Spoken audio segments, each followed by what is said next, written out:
Although its survey was brief, the committee came away feeling that this agency was doing an effective job. Following the review of USIA operations, the committee drove to the headquarters of Maxwell Taylor, Commanding General of the United States 8th Army. The primary mission of the 8th Army was the defense of South Korea against renewed attack from the north. With the end of hostilities, the conduct of an intensive civilian relief program began. This humanitarian operation is known as the Armed Forces Assistance Program, or AFAK. With United Nations authorization, the 8th Army has rebuilt schools, hospitals, churches, and cultural centers. Army personnel have provided technical and supervisory assistance to aid the Koreans who were able to do most of the work themselves. General Taylor explained that the $15 million a year authorized for this program consisted mostly of military supplies not presently needed. Of this amount, $8 million was allocated for school construction and nearly $2.5 million for rebuilding and repairing bridges. Construction of medical buildings was scheduled at $2.25 million. Construction of orphanages at approximately $1,700,000, and nearly $1 million was programmed for the rebuilding of churches. Lesser amounts were provided for the rehabilitation of civil buildings, cultural centers, libraries, and highways. Churches of all denominations, recently the targets of communist bombs and gunfire, are slowly rising again as Koreans and American military personnel cooperate in this common effort in peace as they did in war. Compared with the overall rehabilitation expenditures, this program is a limited operation, but it has an importance far beyond its modest budget. Our fighting men recognize it as an extension of the movement which started during combat, when individual servicemen, with compassion for Korea's suffering people, voluntarily contributed over $1 million of their pay. The subcommittee left 8th Army headquarters to continue its inspection of rehabilitation operations. Foremost among South Korea's immediate requirements is adequate housing. Its thousands of homes leveled by war, its populace swollen by refugees from the north, South Korea has an urgent need for at least 1 million houses. Some 5 million persons are living now in derelict buildings, shacks, and makeshift shelters. Despite substantial imports, building materials are in extremely short supply. UNCRA's program for the construction of 11,600 family-sized units for refugees was expected to be 4/5 completed by June 1954. A house like this requires about $380 worth of imported material. The landcrete block of which it is made uses 15 parts of earth to 1 part of scarce cement. Using portable compressing machines operated by hand, it is possible for an unskilled workman to turn out the grooved blocks which require no mortar. In spite of primitive labor methods, costs on the landcrete house are only about $325 for labor. In 1953, 200 of these houses were built in Seoul, with 800 more planned for 1954.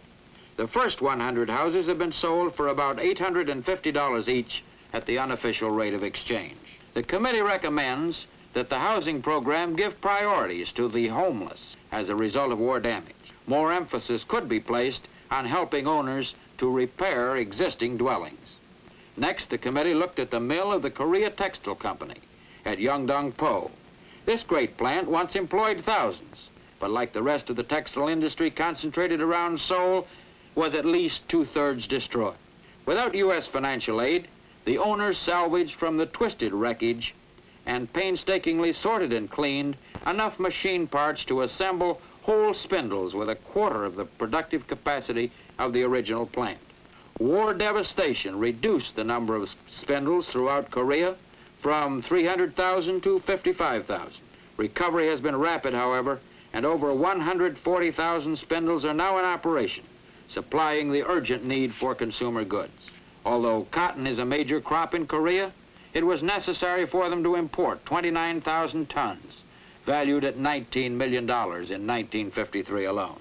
To meet increased demands for cotton goods, UNCRA, in agreement with the ROK government, has recently undertaken the rehabilitation of 3 of South Korea's most important cotton mills. $2,600,000 was budgeted for this project. Cotton goods production now exceeds that of 1949. In spite of low hourly rates of pay, production figures for Korean mills do not reflect low overall costs because of relatively obsolete machinery and lavish utilization of hand labor. Inspection of the railway back shops at Yeongdong-po indicated the type of facilities available for keeping Korea's 10,000 freight cars and 543 locomotives in operating condition. Typical maintenance problems in Korea would be unusual anywhere else. When railway guards leave freight cars unattended, the homeless and destitute strip them of wood roofs and siding for use as lumber or fuel. Many cars are rebuilt after each round trip to Busan. The 543 locomotives now in service are adequate. In order to maintain them, machine tools damaged by war must be replaced. UNCRA funds in the amount of $180,000 were allocated in 1953 to purchase needed equipment. While much of the congestion and shortage of railway cars for civilian use could formerly be explained on the basis of military priorities, it has become obvious that 9,300 freight cars in the pool for general allocation will not meet peacetime requirements. Out of a total of 14,584 freight cars requested in September 1953 for the movement of Korean products, only 2,224 could be provided. The shortage of freight cars meant, for example, that 33,000 tons of coal produced in September 1953 simply could not be moved. Manufacturing is more highly developed in Korea than is generally appreciated. With the exception of Japan, Korean production prior to the invasion was relatively higher than in any other Asian country. However, since 1948, private enterprise has been discouraged to a marked degree by competition from subsidized government business operations and monopolies.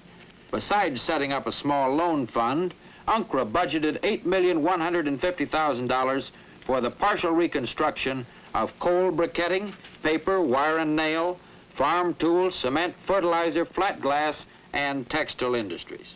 The subcommittee visited the port of Incheon to inspect the fishing fleet, observe the receiving and processing of the catch, and determine the conditions of refrigeration facilities. This visit afforded an excellent opportunity to talk with both management and labor union officials about industry problems. The fishing industry is second only to agriculture as a source of food and foreign exchange. In order to expand the tonnage to meet production requirements, offshore fishing will be necessary. Fishing craft, marine engines, and materials for nets and ropes must be imported. Ice machinery and chemicals are also necessary to prevent high spoilage. During fiscal year 1953, UNCRA budgeted $1,900,000 for fisheries. With the installation of new facilities and the adoption of modern methods, it is expected the catch will surpass that of pre-war. While at Incheon, the subcommittee examined grain unloading operations. Grain imported from the United States to help feed Korea's swollen population. A marine transport system requires adequate vessels and suitable ports with terminal facilities. South Korea has 10 principal and 67 secondary ports. With few exceptions, the harbor facilities suffered heavy damage during hostilities, and all are worse for lack of maintenance since 1942. At Incheon, unloading is incredibly difficult. Grain, for example, must first be transferred from the holds of ocean vessels to the flat-bottomed lighters, brought to the dock over the mud flats, carried ashore, and then bagged by hand. The ROK merchant fleet consists of 4 ocean-going vessels and 35 coastal vessels, many either unsuitable or unseaworthy. During hostilities, over half of the 276 aids to navigation were wholly or partially destroyed. The committee visited the Oryudong orphanage, almost midway between Incheon and Seoul. In the Republic of Korea today, there are nearly 50,000 children separated from their parents or orphans in almost 400 institutions. Most of these orphanages are supported by religious organizations or private relief agencies working in cooperation with the government and the United States Army. Under its CRIC program, The United States Army provides grain, powdered milk, blankets, clothing, building supplies, and other materials when available. Authorities estimate that there are an additional 20 to 50,000 homeless children who have been taken in by relatives, friends, kind-hearted strangers, or informally adopted by military units. Some roam the streets as beggars and peddlers. These children in institutions are well-fed, well-cared for, and live a healthy life. The American people have recognized the urgency of their appeal and have given not only money but supplies, livestock, and... On October 16th, after completing its detailed field inspections, the committee held one final hearing the night before leaving Korea. At this meeting, which extended into the morning hours, penetrating questions were directed toward Mr. Wood and members of his staff. From the many-sided picture the committee's studies developed, it seemed apparent that the one prime need was for increased production throughout the whole Korean economy. The number of serious bottlenecks, such as inadequate transportation, warehousing, and repair facilities, led the committee to doubt that the ambitious $506 million 1954 aid program could be carried out in the short space of 1 year. In reply, it was frankly stated that the realities of the situation had already forced a cutback of over $100 million planned in aid imports, and further downward revisions were likely. It was agreed that much of the success of the program hinged on certain governmental reforms, such as cooperative utilization of ROK resources, elimination of wasteful and inefficient government monopolies, and adoption and enforcement of vigorous measures to combat inflation. As the final hearing came to a close, it brought to conclusion more than 65 hours of conferences, hearings, and inspections. Out of these, the committee's findings and recommendations emerged. The most encouraging characteristic of Korea is the unconquerable spirit of her people, who appear undaunted in the face of almost insurmountable difficulty. In the somewhat depressing Korean scene, their courage and their ingenuity offer bright spots of hope. Of the subcommittee's many findings and recommendations, there were 5 major ones. First, increased production is needed in almost every sector of the Korean economy. To accomplish this goal, more emphasis must be placed on technical training of manpower. Industry must be turned over more and more to private enterprise, and authority for economic decisions, now concentrated in the office of the Korean president, must be reduced. Greater effort by the Korean government is needed to discourage unproductive speculation, to promote conservation of resources, and to collect tax revenues. Second, the basic needs of the people for food, shelter, and fuel must be satisfied, even if it means that industrialization has to proceed at a slower rate than top Korean authorities might desire. Although a program was underway for the construction of new housing, the committee concluded that not enough attention was being paid to the financing and materials for repair of existing dwellings which suffered war damage. It recommends that more emphasis be placed on private enterprise and that a war damage commission for dealing with the housing shortage be created. Third, the battle against inflation is not yet won. As these charts show, the money supply, which should be held down, is still rising. Living costs continue to soar, and even though rice output is up to pre-invasion levels, the trade deficit increased in 1953. Even though industrial production in electric power and in coal improved, this deficit continued. Overall progress cannot be realized until the Korean government adopts realistic monetary and fiscal policies. In the rebuilding of Korea, technical assistance from the United Nations and the United States has already played a vital role. The committee's 4th recommendation is that increased emphasis be placed on this form of help. In a closely related field, the committee recommends that the presently authorized educational exchange program for Korea be activated without delay.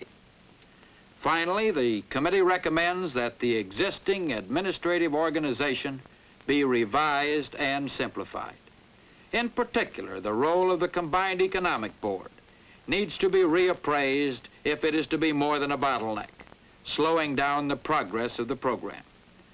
As this chart indicates, authority is now split three ways among the Republic of Korea, the United States, and the United Nations. Each has a historic role in the rehabilitation program. Detailed recommendations for a more integrated organization have been made in the committee's printed report. In such a reorganization, the United States, as principal contributor, would be given authority commensurate with her responsibilities. But techniques are important only as they deal with the vital reality of the whole program, the needs of Korea's brave people, especially her citizens of tomorrow. The terrible ordeal through which they have passed calls for a response, not only from the head and hand, but from the heart. From the standpoint of the free world at large, and the United States in particular, there can be no doubt that the promise of the future justifies the efforts of today. I know